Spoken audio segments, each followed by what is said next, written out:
Hello, everyone, and welcome to this week's broadcast, which, as you might possibly be able to tell by now, is coming to you back from San Francisco, where I'm now back on the West Coast, of course.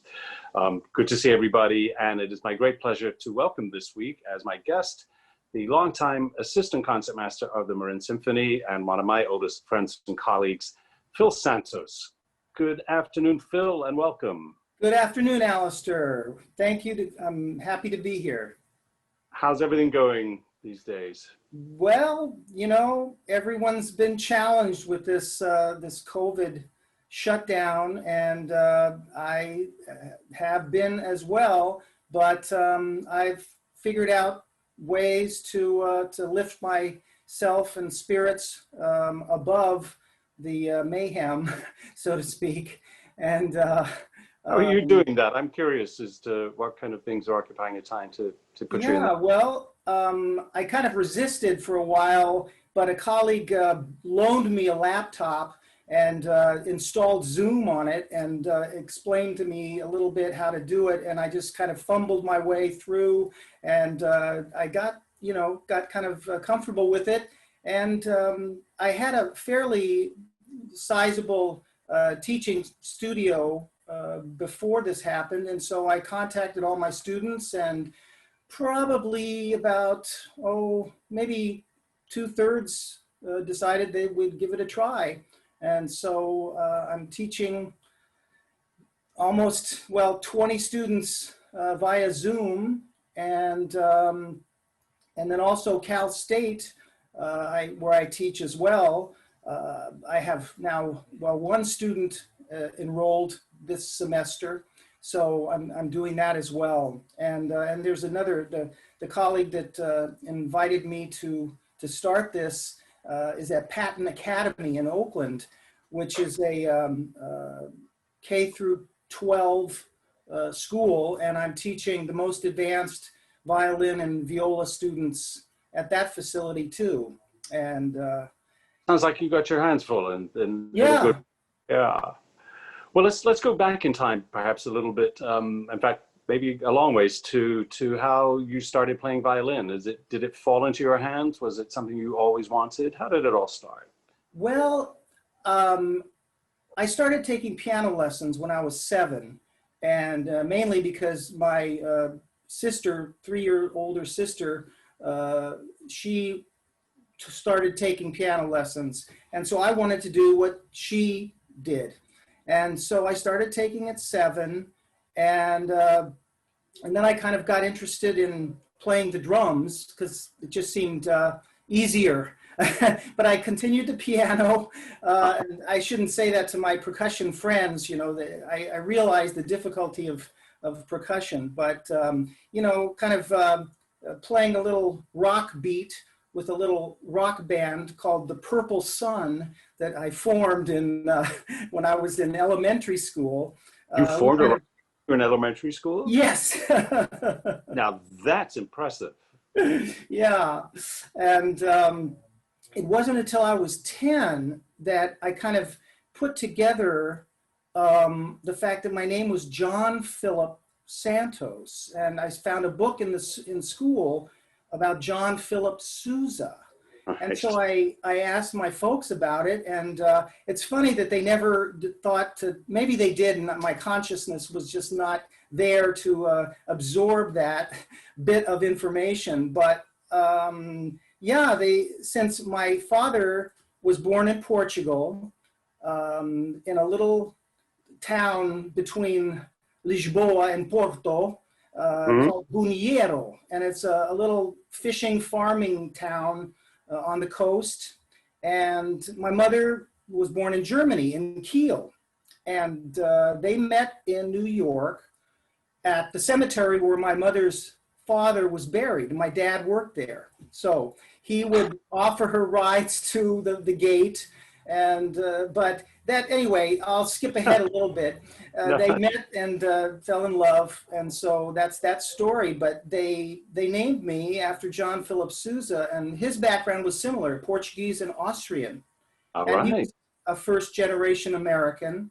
So, right away, I wanted to play the cornet or the trumpet. not yet the sousaphone. I was still too small. So we've gone from piano to drums to cornet. We That's must right. have somewhere along the line of violin. Yes. Well, what happened was I had friends in the school that played violin, and I had to rent a trumpet because they were very popular and they were all snatched up.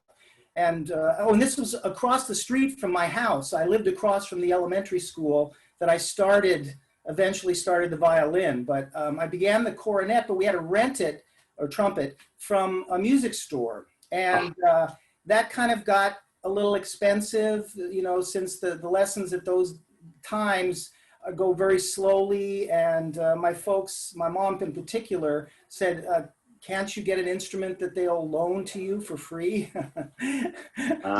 So they had plenty of violins. And my friend said, hey, take the violin. You'll still get out of the same amount of classes, but just with the violin. And so I consulted my book, and I found out that John Philip Sousa actually studied the violin. And so that was okay then for me. And he got into a little mishap when he was on his way to a violin recital, and he passed a baseball field, and his buddies were saying, hey, Philip, come on and play some baseball. I said, no, I'm in my good clothes. I can't. And they, oh, come on. So he did, and he ended up soiling his pants, sliding into second, and he just ripped his shirt. And when he got to his teacher's house for the recital, his teacher loaned him a shirt for him to, but they had to pin it up. And in the middle of his performance, the pins came out and his shirt all billowed out, and it was very embarrassing for him. So he stuck to the trumpet. One of the wardrobe malfunction. That's right, exactly. And I'm also reflecting a little bit on the irony that the way you found yourself to the violin is it was apparently a cheaper option than the trumpet. Right. I don't actually know how much a top of the line trumpet costs these days, Right. but fairly sure it's significantly less than what a top of the line violin costs. Yes, it's true. It's true. That is absolutely true. Who would have known? But anyway, and then So what made me, violin. Okay, yeah, that's great. And what made me want to become a symphony violinist, actually, my piano teacher took me to the San Francisco Symphony, and she had grand tier seats. And the first time I went to the symphony, I thought, wow, I loved the white tie entails. I mean, at that age, I was into monsters, the Mummy, Frankenstein, the werewolf, Dracula. Yeah. And hey, I said, that's what Dracula wears. And so I said, I wanted to dress up like Dracula and go play. And later on, I realized that I was actually carrying a little coffin-size package. That's true. Anyway, the whole thing. I mean, as I've told other students, or I've told students, I say, well, I appreciated what he wore, not his purpose. Well, now that you are fully equipped with the Dracula outfit, and let's move forward to the Marin Symphony. And if I'm not mistaken, I think you may be the first person that I actually hired in 2001. You may have played the Marin Symphony before, but in your current position, I believe that was when you joined the orchestra. That's correct. So let's talk about what your position is. Many of our people watching this will have seen you many years and know that you have the title Assistant Concertmaster. So tell us a little bit about what that title entails, what the difference is between that and the concertmaster and anybody else sitting in this section. Mm-hmm. Well, I have to mark the parts if there's a bowing change or some question, the concertmaster keeps playing, and I would mark a bowing change. This is all during rehearsal, of course. Yes, in rehearsal. Yeah. In concerts, if he breaks a string, I take his violin and give him mine, and always have a spare E string, or actually a whole set in my pocket just in case. And also, if he's not available to perform a service for whatever reason, I have to be at the ready to step in. So you're a working insurance policy. Correct. That's right. That's right. And that can actually, presumably, if there are frequently solos in the repertoire, you have to be able to have those in your fingers at any That's given. correct. That's correct. Yeah. Well, I know that feeling from having been associate conductor all these years with the San Francisco Symphony. I was also the insurance policy, and if the conductor got sick, they had to call. I mean, it doesn't often happen, but that's the thing. But then also you are, Jeremy, of course, plays with us much of the time, but not all of the time. And on those occasions, when he's not playing, you are in your own right the concertmaster. Correct. Yeah. So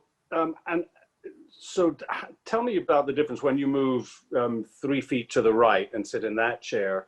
I think as everybody understands more or less what a concertmaster does, but how, when you're sitting next to the concertmaster, when you're sitting next to Jeremy, how do you play? Do you play differently than if you were sitting in the concertmaster chair, and if so, how? Yes. Well, in the assistant concertmaster chair, I am there to support Jeremy.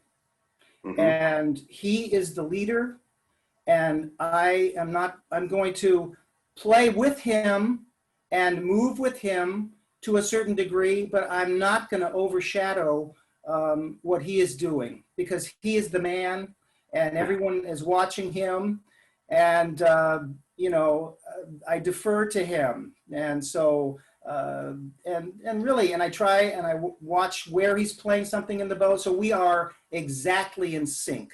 That is my job and position when I'm in that chair, and hopefully he appreciates me and what I'm doing and what I'm trying to do, and so that's basically. I think it's fascinating that there are two very distinct, even if sometimes the distinctions are subtle, but the difference of when you're sitting in the concertmaster chair and you are setting the pace and setting the tone and being the sort of chief diplomat in terms of working with the conductor, whoever's on the podium, usually myself. But nonetheless, when you're sitting next to Jeremy, then the role changes significantly, more than maybe is apparent to the eye, I guess. Yes. Is that something you've grown into? Is that something, I mean, you knew presumably beforehand, you sat in other positions in the section and other places, and is that something you learned a little bit on the job, or did anybody tell you in advance? No, I think it was just kind of learning on the job, and just kind of sensing, I mean, I don't want to move so much that someone's confused with who to watch. Yeah. And, I think they respect me for where I'm sitting, and I don't want to confuse the issue at all. On the other hand, you don't want to sit and make like a tree. No, not at all. So express your own musicianship and musical instincts. Yeah, I try to move along with Jeremy, and and still play the way I feel inside, and I feel that Jeremy and I have played together in quartets for a long time, and I've known Jeremy for a very long time, and I think we have a simpatico that works very well. And I mean, when we're just wailing away, it's just really so much fun. Because a lot of the times I can even tell that we're doing the same fingering, or just digging in the same way, and it's just really pleasurable. Yeah, that's interesting, because people must obviously see how violins play, but it's important to say that when you can go about the same passage in lots of different ways, like a pianist would choose to put different fingers in different places. Same thing is with the violins as well, right? Mm-hmm. Absolutely. And I think our bowing too is very, very similar in the feel of our the bow speed, and and just kind of pressure and sound. I mean, I have not quite as nice a violin as Jeremy's using right now, but it is the same. Fair. Yeah, the same century. It's mine is a 1767 Augustinus Facchini, and he was actually a monk on the Order of Saint Jean of God, and he studied with Carlo Tononi. and Carlo Tononi. And in some of the Hamma book, or one of the books, probably more than just one, it refers to Ficini as some, violins are as good as a Carlo Tononi, but without the price tag, because he didn't have the reputation. But anyway, I remember when I got a French violin and I was playing it, and Jeremy right away noticed it, and he says, would you mind playing your Italian violin? Oh, no. Yeah, he actually, yeah, because there's just something about the blend. Yeah. And, and both of them being, I mean, his is a little earlier than mine. And of course, Stradivarius, you can't, beat that unless you're a Guarneri man or woman. Yeah. But so there's a blend there, and it feels right. It's a kind of a magical thing, how two instruments can blend together. So I will always play my Italian violin with Jeremy. Thank you so much, Phil. This has been such an interesting glimpse under the hood. And I bet that a lot of people watching this will look at you and Jeremy and just understand a little bit, quite a lot more, in fact, in detail, just the important dynamics that are at play. So thank you for giving us all a greater appreciation of that aspect of the symphony. And it's a real pleasure to talk to you. I have to say, I wish I could see you, as I say to all of my guests here, I wish I could see you in person soon, and we'll keep our fingers crossed. Yes, absolutely. Thank you so very much for the opportunity to chat with you and the audience and patrons out there. They're so important to us, as everyone knows. And, shout out to everyone out there. Hello. Look forward to seeing you back in the concert hall as soon as we can. Thank you, Alasdair. It's been a pleasure. Phil, thank you so much. You're welcome. Be well. Look forward to seeing you soon. Thanks. You too. Take care now. Bye-bye.